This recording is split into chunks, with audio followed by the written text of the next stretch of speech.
На территории города Болгар, Татарстана в целом, христианство появилось и было распространено раньше ислама. Об этом свидетельствуют археологические исследования, прежде всего раскопки так называемой именниковской культуры с IV по VII век. По языку именниковцы славяне или ираноязычные племена.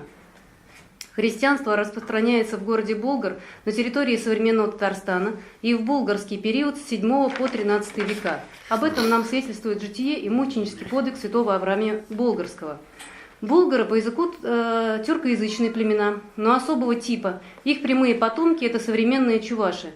Но население Волжской Булгарии составляет не только они.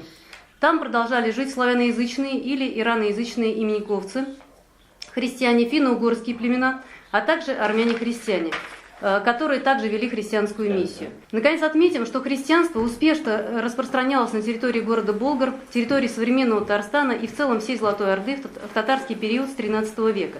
Сам хан Батый, по некоторым данным, был христианином. И именно Батый сделал город Болгар на несколько лет первой столицей Золотой Орды. В татарский период город Болгар был заново построен, а оставшиеся строения, археологические памятники времен Золотой Орды, они в Волжской Булгарии, и они имеют явно христианскую архитектуру армянских храмов. И это неудивительно, ведь среди татар было изначально много христиан, а армяне-христиане помогали татарам-христианам в строительстве. Хан Сартак, сын Батыя, был христианином, а по некоторым данным даже священником. С Сартаком побратался святой Александр Невский. В 1261 году была учреждена православная Сарайская епархия. Дочь хана Менгу Тимура, православная христианка, выходит замуж за ярославского князя святого Федора Черного. Приданное за нее хан Менгу Тимур отдает святому Федору Черному 36 городов, в том числе город Болгар.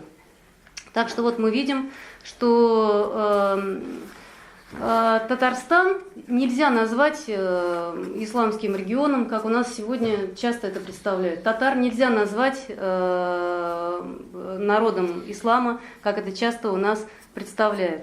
Вот город Болгар, его история об этом свидетельствует. Я очень рада сегодняшнему мероприятию, считаю очень важным и надеюсь, что это будет серия таких вот мероприятий.